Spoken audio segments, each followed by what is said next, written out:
พี่น้องเต้ากับกูตีกูตั้งขนอเมื่อในคาติมาลานเน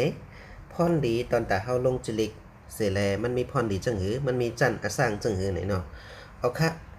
จันนาการเฮาในมันมีอยู่สี่จันขนอสี่จันจัน S ในเขาห้องว่าซิมเวอร์เนาะจันในเป็นจันเลขสุดในกลุ่มนี้เฮาค่ะเป็นเงิน 2,660 ในติไลโคของอยู่2แอปเนาะบ่จันโกในเขาห้องว่าจันจีเนาะ 16,000 ติไลโคของอยู่12แอปเนาะเป้าขึ้นมาเป็นจัน MT ใน 46,000 ในติไลโคของอยู่36แอปค่ะเป้าว่าจันสูงสุดในกลุ่มนี้เขาใน MDX เนาะ 149,000 เฮงเงินไทยติไลโคของอยู่ปาก20แอปในเป็นจันการลงจลิกการลงเฮ็ดนาการมีอยู่4จันในค่ะอันหลายตีมันลีที่สุดในตอนตาเฮ็ดนาการให้อำมาอยู่จันแล้วก็เฮ็ดไรเงินเฮ็ดไรนาการแต่ว่าพอเฮาขึ้นจันสูงในมันติไรเงินนำกว่านำเตอร์สีอันเฮาเป็นจันเลขเนาะอันตีอันคาใครลาดไหนเป็นพี่น้องเขาว่าจันอันตีว่ามันไหลเงินนำตอนตาพี่น้องเขาที่เฮ็ดในมันมีอยู่จันห้องว่า MD หรือ MDX ในมันมีอยู่2จันในค่ะพอพี่น้องใต้เขาเป็น MD ตั้ง MDX ใน2จันในค่ะอันที่ไรเงินนำเนาะเอาค่ะมันติไรแผนการในกลุ่มนี้เขาในมีอยู่4ข้อ1ข้อ2ข้อ3ข้อ4ในป้อเป็น MD ในเฮาติไรทั้ง4ข้อป้อเป็น MDX ในก็เฮาติไรทั้ง4ข้อแต่เมื่อไหร่ป้อเป็น S ตั้ง G ในเฮาติไรอยู่2ข้อไปค่ะเอาค่ะมันเป็นจังไหนเอาค่ะข้อนักสุดในของห้องคออย่างค่ะข้อกับเสิร์ฟค่ะข้อ1ในเป็นข้อกับเสิร์ฟค่ะนะในเป็นจัด S เฮากับเสิร์ฟใน 1S มาเฮาติไร6ปากค่ะตัวเฮาเป็น S เฮากับเสิร์ฟไร1โกมาเฮาติไร2เฮง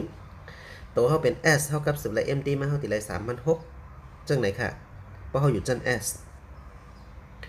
เพราะอยู่จันโกค่ะรู้กับเสิร์ฟ1 S เข้ามาในเฮาติไร600ว่ะกับเสิร์ฟ1โกเฮาไรมาในเฮาติไร 4,000 ว่ะเพราะกับเสิร์ฟ1 MD มาในเฮาติไร 8,000 ค่ะว่ะในอยู่เป็นจันโกค่ะนะแต่เพราะเฮาเป็นจัน MD ค่ะรู้1 S เข้ามาก็ติไร600ค่ะ1โกเข้ามาในติไร 4,000 ค่ะ1 MT เข้ามาในติไร 12,000 ค่ะปอ10ก็ติไร120,000 ค่ะนะ1 MT ทำห้องมา MTX 1ก็ติไร 12,000 เหมือนกันค่ะปอ10ก็ติไร120,000 เหมือนกันในค่ะเพราะเขาอยู่จัน MD ในเนาะกันในเพราะเขาอยู่จัน MTX ใน1S เข้ามาในเฮาติไร600เหมือนกันค่ะ1โกเข้ามาเฮาติไร 4,000 ค่ะ1 MT เข้ามาในเฮาติไร 12,000 ค่ะปอมี1 MTX เข้ามาในเฮาติไร 35,000 ค่ะปอ10ก็ 350,000 ในเฮาตัวเฮาเป็น MTX ค่ะนะในข้อ1กากับเสริมมันเอามาสู่เป็น S G MD หรือ MTX ไลกากับเสริมมันกูจันค่ะนะกูจันในค่ะข้อ1ในค่ะเขาตีมาลัดนี้ว่าเพราะเขาเป็น MT ใน1 MT ไร 12,000 10 MT ไร 120,000 ปัก MT ในตีไร1,200,000ค่ะเพราะเป็น MTX ฮัลโหล1 MT ในเฮาตีไร 35,000เพราะ10 MTX ในเฮาตีไร 350,000เพราะปัก MTX ในเฮาตีไร3,500,000อันนี้อยู่ดีกากับสืบค่ะเฮาเป็น MD หรือ MTX หรือเป็น S หรือเป็น G เอาค่ะในข้อ1เย้ากับเย้าคณะเพราะข้อ2ค่ะลูกเพราะทางเมืองไทยเดี๋ยวเฮาโปรนัสส่วนต่างค่าแนะนำเฉพาะคนที่เป็น MD หรือ MTX เท่านั้นนะครับในที่เป็นก้นที่เป็น MD ดัง MTX ค่ะคอหรือก้นเป็น MD ดัง MTX ค่ะนะมันมีกาเป็นเพมันทางตั้งหนึ่งของว่ากาส่วนต่างในเมืองไทยเนี่ยเนาะโอเคโหลเป็น MD ดัง MTX ค่ะเพราะเป็น S เป็นโกเนี่ยไรค่ะข้อ2เนี่ยนะค่าจองว่าเพราะเป็น S ตั้งโกในตีไร2ข้อไว้เพราะเป็น MD ในตีไรทั้ง4ข้อในข้อ2ค่ะนะก็เลยเป็น MD ดัง MTX ในตีไรค่ะมันเป็นจังหือค่ะไหนเพราะตัวจอก็เป็น MD มา1แอดเข้ามาเฮ็ดอาการจ้อมเฮาก็ไร600เย้าแต่แอดก็ในก็ห้องโกมา1ก็เข้าทีไร 2,000 ใช่ฮะแต่กลุ่มนี้ว่าป้อ1โกเข้ามาในเข้าใจ4เฮงของจ้ะค่ะ 4,000 แม่งปันแอดก็ห้องมายาว 2,000 ตีเกิดไว้ก็คือค่ะ 2,000 ขึ้นกว่าจู้ก็เป็น MD ค่ะในเป็นคอหลีก็เลยเป็น MD ค่ะนะในเขาห้องว่าค่าส่วนต่างกาตีมันเกิดเหลือไว้ขึ้นกว่าจู้ก็เป็น MD ค่ะมันนำเข้าว่าจู้กลุ่มนี้ค่ะนี่เขาห้องว่ากาดีเหลือไว้นี่ค่ะนะกาดีเหลือไว้กับในพอ S ห้องในมา1 MD ค่ะ S ห้องมา1 MD เขาเลย3,600เย้ากลมนี่ว่าป้อ1 MD เข้ามาเต็มๆได้ MD เข้ามาเต็มๆได้เข้าใจ12,000หนูจ้ะค่ะปันก็เป็น S เย้าก็ห้องมา3,600ตีกึดเหลือไกลค่ะ8,400ขึ้นกว่าจู้ก็เป็น MD ค่ะในโกนเฮากูก็จ่องว่าคอดีในภาคก็ใครเป็น MD ค่ะเพิ่มใครเป็น S เพิ่มใครเป็น G นะ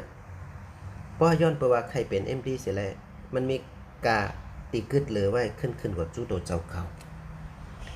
ผังในเข้ามาด้วยค่ะในค่ะก็เป็น S ห้องมา2ก็เขาเลย5,600ผมจะแต่ก็เป็น MD เยี่ยมไปเลยห้องภายค่ะเขาเลย14,000 บาทในค่ะกาดีเหลือขึ้นไว้ขึ้นกว่าจู้ก็เป็น MD ภายก็ใครเป็น MD ในค่ะกำเนิดมาด้วยค่ะพอเป็น MD เองค่ะลูก MD เองในกับสืบ1 MD มาตีไรค่ะ12,000ค่ะกำเนิด MD กับสืบไร1โกมาตีไร4,000ผังในเดี่ยมมีกาขึ้นไว้ค่ะนะมีกาขึ้นไว้กำเนิดเข้ามาด้วยฝั่งในค่ะพอ1 MD ห้องมา1 MD เองในตีไรกันค่ะ12,000ในพอ MD เอกเข้ามา1 MD เองในเขาจ่ายเต็มตีกันค่ะ35,000จงซะค่ะจ่ายให้ก็เป็น MD เย้า12,000ตีขึ้นไว้กันค่ะคืดไว้23,000เฮงขึ้นกว่าจู้ก็เป็น MDX ในก็เป็นอันเงินที่คืดไว้ขึ้นกว่าจู้ก็เป็น MDX ในค่ะคอหลีก็เป็น MD ตั้ง MDX ในมันมีเงินที่คืดเหลือภายใต้ขึ้นกว่าจู้ภายเหนือในก็แล้วก็ใครเป็น MD ตั้ง MDX ตรงใจค่ะในค่ะคอหลีมันคอ2เย้ากว่าเย้าค่ะนะเฮามาเปิดด้วยคอ3ค่ะค่าบริหารทีมหรือค่าจับคู่คำนวณจ่ายทุกวันหลังเที่ยงคืนการจับกูเขาเห็นหน้ากันได้มีอยู่2สายฝั่งซ้ายฝั่งขวามีมือซ้ายมือขวามี2ฝั่งมี2ฝั่งมี2สายกันครับเขาคำนวณจ่ายเป็นเท่าเขาตอกจ่ายเป็นเท่าในหลังเต็งขึ้น15นาทีเขาจ่ายเป็นเงินเท่าครับ1 S ใน1กูในเขาดีจ่ายเป็น3 บาท1ว่าในเขาดีจ่ายถึง5เฮงได้ค่ะป้นกว่านั้นมา10,000เขาก็จ่าย5เฮงมา100,000เขาก็จ่าย5เฮงในก็เป็นชั้น S ค่ะแต่พอเขาเป็นชั้นกูมาค่ะ1กูในเขาดีจ่ายเป็น6พอเป็น1กูในเขาดีตอกเป็นเท่า6กูค่ะ6กูใน1กูในเขาก็ดีจ่าย1กูใน300 1ว่าในเขาจ่ายถึง 40,000ก็ค่ะเขาจ่ายถึง 40,000พอป้นเลยกว่านั้นเขาดีจ่ายเขาก็จ่ายไล่100,000เขาจ่าย 40,000ไล่50,000เขาก็จ่าย 40,000ในก็เลยเป็นชั้นโก้ค่ะนะก็เลยเป็นชั้นโก้กำเนิดมาตัวค่ะก็เลยเป็น MT ใน1 MT ในเขาจ่ายเป็นเท่า18กูค่ะ1 MT เขาห้องมา18กูค่ะ1กูให้ถึง30กูในเข้าใจ3 ปาก 40 1กูค่ะนะโพสกู31ขึ้นกว่าถึงกูหมื่นกูเฮงกูแสนกูล้านก็เย้าเขาดีใจ1กูในปาก45ในค่ะพอเป็น MD ในมากก็คือจ่ายหมดค่ะมาแสนกูล้านกูเขาก็จ่ายค่ะนะแต่เขาดีใจ1กูถึง30ในจ่ายเป็น3 ปาก 40พอ31ขึ้นกว่านั้นเขาดีใจอยู่1 ปาก 45ในเป็นการจับกูMD พอเป็น MD ค่ะลูก54กูอ่ะเขาตอกปันเท่าไหร่ป๊อบ1 MDA เข้ามาได้เป็น54กูค่ะ54กูในพอ1กูถึง50กูนั่นเขาก็จ่าย1กู3 ปาก 40ค่ะพอ51ขึ้นกว่านั้นเขาก็ดีจ่าย1 ปาก 45เหมือนกันค่ะมาเห็นกูจ่ายเห็นกูมาแสนกูจ่ายแสนกูมาหมื่นกูจ่ายหมื่นกูมาล้านกูเขาก็จ่ายปันเท่าจังไหนค่ะในค่ะก็เลยเป็น S เป็น G เป็น MD เป็น MDX ในขาจับกูในไล่กูก็ค่ะแต่มันอยู่ดีว่าเฮาลงจิลิงน้ำเฮาก็ดีเลยการจับกูน้ำจึงนั้นค่ะเอาขาเข้ามาด้วยค่ะการจับกูนั้นมันเป็นจังเหือ1 S ซ้าย S ขวาเข้ามา1กูเฮาตีไล่พอเฮาเป็น MD เฮาตีไล่3 ปาก 40พอเป็น S เป็นโก้ในเฮาตีไล่3 ปากโก้ซ้ายโก้ขวาใน6กูค่ะ MD ซ้าย MD ขวาใน18กูค่ะ MD X ซ้าย MD X ขวาใน54กูค่ะจังไหนค่ะเข้ามาด้วยค่ะเข้าใจกูจังคือค่าไหนเพราะเขาเป็น MD X ก็ย่าเป็น S ก็ย่าเป็น G ก็ย่าเป็น MD ก็ย่าในมาการจับปูเขาดีตอกปันเท่าจังไหนค่ะเพราะตัวเขาเป็น MD หรือ MDA เขาติดไร1กู3 ปาก 40ค่ะ SIS ขวาพอมีหลังเต็งขึ้น15 นาทีเขาจ่ายเงินปันเท่าค่ะกำในพอมามีฝั่งซ้ายเป็นโค้ฝั่งขวาเป็นโค้เนี่ยเขาดีจ่ายปันเท่า6กูเมี่ยวปัน3 ปาก 40ในเท่าติดไร2เฮงกับ40 บาทเงินไทยพอมี MD ซ้าย MD ขวาในเขาตอกปันเท่า18กู18กูในเมี่ยวกัน3 ปาก 40เท่ากับดีเลย 6,120 เงินไทยพอ MDX ซ้าย MDX ขวาในเขาดิตอกปันเท่าเป็น54กู50กูนั่นเขาดีจ่ายเป็น3 ปาก 40 เกิดอยู่4กูนั้นเขาจ่ายปัน1ปาก45มาป้องกันทั้ง2อันเสียแล้วเป็น54กูในเฮาที่ได้เงิน 17,000 5ปาก80บาทเงินไทยในค่าจับกูบ่มันมาเพ่งเป้งกันค่ะลูกปีจงเข้าใจค่ะจ่ายค่ะบ่มันมา MTX ซ้าย MT ขวามันเพ่งเป้งกันค่ะลูกผังนึงมี54กูผังนึงมี18กูไว้เขาจ่ายจังหือค่ะเขาก็เอา18กูมาจ่ายปันเฮาก่อนตอกปันเฮาก่อนตีกึดเหลือไว้54กูนั้นจ่ายกว่า18กูเย้ากึดไว้กะหือเขาขึ้นเก็บไว้จ่ายกว่า18กูไม่เอาปันปาก3ปาก40เฮาขึ้นตีไรเงิน 6,120 แทงอันที่เกิดไว้36กูนั่นเขาอำตัด8ค่ะนะตีกงนี้ในอำตัด8คอหลีสุดๆเย้าคอหลีเต้ๆวาๆเย้าเขาขึ้นเปิ้ผัง MT ในขึ้นมาจับกูกันมา1กูก็จับมา2กูก็จับมา3กูก็จับมาหลายกูก็เขาจับเป็นเงินปันเฮาจึงไหนค่ะข้อ3เย้าก็เย้าก็เลยเป็น S เป็น G เป็น MD เป็น MDA ไล่ข้อ3ข้อ4ค่ะลูกโบนัสค่าคีย์ออนไลน์เฉพาะ MD หรือ MDX เท่านั้นย้อนเปอร์เฮียงมีข้อ4ให้ย้อนเปอร์ว่าคงมีเท่าในมีแสงควายค่ะมีปืนเพกว่าแสงเลขแสงลอกล้านเด็กล้านลอกมีค่ะย้อนเปอร์กูเจอกูลองในมันอยู่ในมือถือในพงเฮากำเดียวค่ะมันมีแอปพลิเคชันด้วยในเฮ็ดหน้าการไรเหมือนเฮามีพงใหญ่เหมือนเฮามีหน้าการใหญ่เพราะเฮามีพงเพราะเฮาเป็น MD ทั้ง MTX ในกูเจอกูลองมันอยู่ในมือถือเฮาหมดอยู่ในพงเฮาหมดค่ะเฮาใครสั่งจังหือสั่งไรเฮาใครเฮ็ดจังหือเฮ็ดไรอยู่ในพงเฮาหมดมันเหมือนเฮาเป็นสายควายมันเหมือนเฮาปืนเพก็เป็นล้านใหญ่ทางล้านหนึ่งแต่มันอยู่ในพงเฮาค่ะมันอยู่ในพงหมดตอนตาก้นที่เอาเข้าจุ่มไรเป็น MT ตั้ง MTX ค่ะจ่องขึ้นเอาเข้าจุ่มไรก็เลยเป็น S เป็นโก้ในตาที่เอาเข้าจุ่มแหนมในค่ะตาที่ห้องก้นเอาเข้าจุ่มกล้วยอำไรโหลดเจอก็เป็น MD ตั้ง MTX ในเป็นก้นจันเข้าจุ่มเฮาในกาจันเข้าจุ่มก็ไรเงินค่ะ1 S ในเขาดีปัน80ค่ะกาจันเข้าจุ่มป่นหมวก3-4 มินิ1โก้เข้ามาในเฮาติไร5ปากเงินไทย1 MD เข้ามาในเฮาติไร1,500เงินไทย1 MDX เข้ามา1 MDX ในเฮาติไร 4,400 บาทเงินไทยเพราะว่า S ตั้งโก้ในเขาจันก้นเข้าจุ่มไรเสแลเขาห้อง S มา10ก็เฮาเป็นก้นเอาก้นจันเอาเข้าจุ่มเฮาติไร800จังซั่นค่ะปอโก้ห้องโก้เขามา10ก็เขาเอาเข้าจุ่มไรเขารู้เขาเป็นก้นเอาเข้าจุ่ม10ก็เป็น 5,000 จังซั่นค่ะกันในปอ S ในทำไร MD มา10 MD เขาจันเขาจุ่มไรเขารู้เขาเป็นก้นจันเขาจุ่มปั่นเขา10 MD ในเขาก็ตีเมี่ยวก็1เฮง5ปากในเขาก็ตีไร 15,000 จังซั่นค่ะปอโก้ทำไร MDX มาตา10ก็เขารู้โก้จันเขาจุ่มไรเขารู้เขาเป็นก้นจันเขาจุ่มให้เขาก็ตีไร 4,000 ในเมี่ยวก็ปัน10ก็เป็น 40,000 จังซั่นค่ะในเป็นกะจันเขาจุ่มให้ค่ะนะข้อ4ย้อนเปิดมันเป็นออนไลน์ทั้งหมดยาวย้อนเปิดมันอยู่ในพงทั้งหมดยาวย้อนเปิดว่าหน้าการในมันเป็นออนไลน์ปะเปอร์เซ็นต์อันที่เขาว่าพี่น้องเขาอยู่ดีแล้วก็เฮ็ดหน้าการในอยู่ที่เมืองแขอยู่ที่เมืองใต้อยู่ที่เมืองมานอยู่ที่เมืองพัดปื้นในลงฟ้าในกำผาในเฮ็ดหน้าการไหลทั้งหมดค่ะอยู่ตีว่าสูมีอินเทอร์เน็ตทางดีมีพงหังโอเคก็เฮ็ดหน้าการหาเงินไหลกำเหนียวยาวค่ะพี่น้องเขาค่ะ1กาจับกากับเสิร์ฟ2กากึดเหลือตอนตาก็เป็น MT ทั้ง MTX นั่นคอหลีเงินที่กึดเหลือขึ้นเข้ากอดจูก็เป็น MT ทั้ง MTX ข้อ3การจับกูในไล่กูขอไล่กูจันค่ะข้อ4การจันก้นเข้าจุ่มตอนตาเป็นออนไลน์ในก็เลยเป็น MT ทั้ง MTX ตีจันก้นเข้าจุ่มไล่เพราะเป็น S เป็น G ในเท่าไรข้อ1ตั้งข้อ3ไว้ตรงใจค่ะ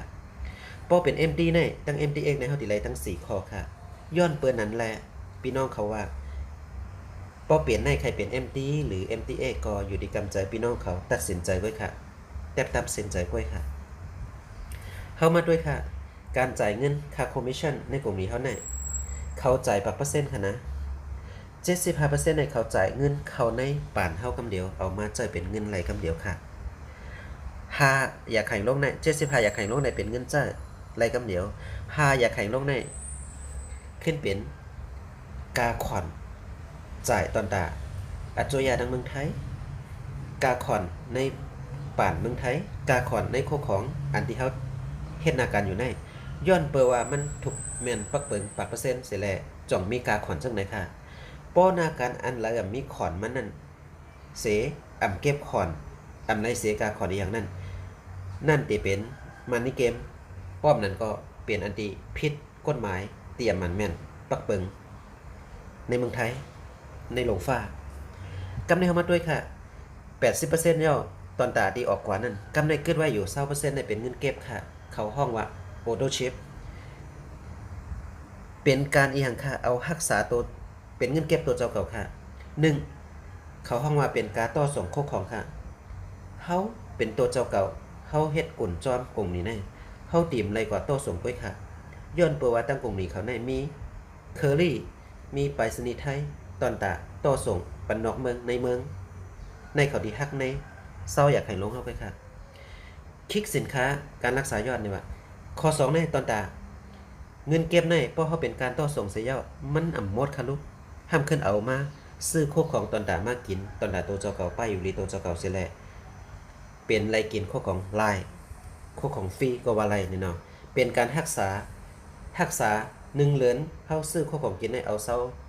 อยากให้ลงเฮาในกว่าซื้อเสียรักษาในนำบัตรตัวเจ้าเก่าไว้ค่ะเสียแหละเขาห้ามเอากาเฮารักษาตัวเจ้าเก่าในเสียแหละกวนเฮาในจุ่มเฮา1ก็รักษา1เหรียญ1กิน1แอบไว้ตอนตาเอาในเงินเก็บในรักษาในนำบัตรตัวเจ้าเก่าเสียแหละกงนี้ห้ามดีเอามาจ่ายเป็นรายเหรียญเฮาแทงกำ1พอวันที่1มาในพอกวนในจุ่มเฮาเอาในเศร้าอยากให้ลงในกว่ารักษานำบัตรตัวเจ้าเก่าเสียแลขึ้นที่เป็นเงินเรือนปันแทงในจุ่มแห่งกำ1ตอนตะก้นเฮากูก็นะตอนตะจุ่มเฮาไผ่ไตเฮาไผ่ตั้งไตเฮาซื้อกันมากกูก็ในขึ้นที่เข้าหากันเสียแลเป็นรายหับแทงกำ1เป็นรายเรือนค่ะในค่ะกงนี้ในจ่ายปรับเปอร์เซ็นต์ค่ะปื้นเพกว่าเป็นเงิน 75% ในตอนตะเอามาจ่ายรายกำเดียวค่ะ 5% ในเป็นกาผ่อนพอ20%ในเป็นเงินเก็บตอนตะต่อส่งการต่อส่งเสียแล้วเอามาซื้อของกินตอนตะป้ายอยู่ลีตัวเจ้าเก่าเซกวนอันเดียวค่ะในตั้งหมดเจ้าค่ะกำในให้พี่น้องเขาถ่อมกันเจ้าสุดๆเสียแล้วการลงจริกในลงปอกเดียวเสเย่าป้อพี่น้องเขาเข้าใจนาการในอามาสู่ใครเป็น S อามาสู่เจ้าใครเป็นโก้ก็เย่าสู่เจ้าใครเป็น MT ก็เย่าสู่เจ้าใครเป็น MTX ก็เย่าให้พี่น้องเขาแตบด้วยทางกำหนึ่งว่าใครเป็น S5 ใครเป็นโก้5ใครเป็น MT5 ใครเป็น MTX อยู่ดีพี่น้องเขาเลือกเอาไว้ค่ะป้อเป็นค่าไหนค่ามีเงินนำไหนค่าเป็น MTX ก็ไรเพราะว่าเงินนำถึงไหนก็มาเป็น MT ดีกว่าค่ะดีกว่าเป็น S เป็นโก้ค่าว่าจังนั้นค่ะเป็น S ก็เฮ็ดหน้าการไรอยู่แต่คอไรมันไร2คอเป็นโก้ก็เฮ็ดหน้าการไรอยู่แต่คอไรมัน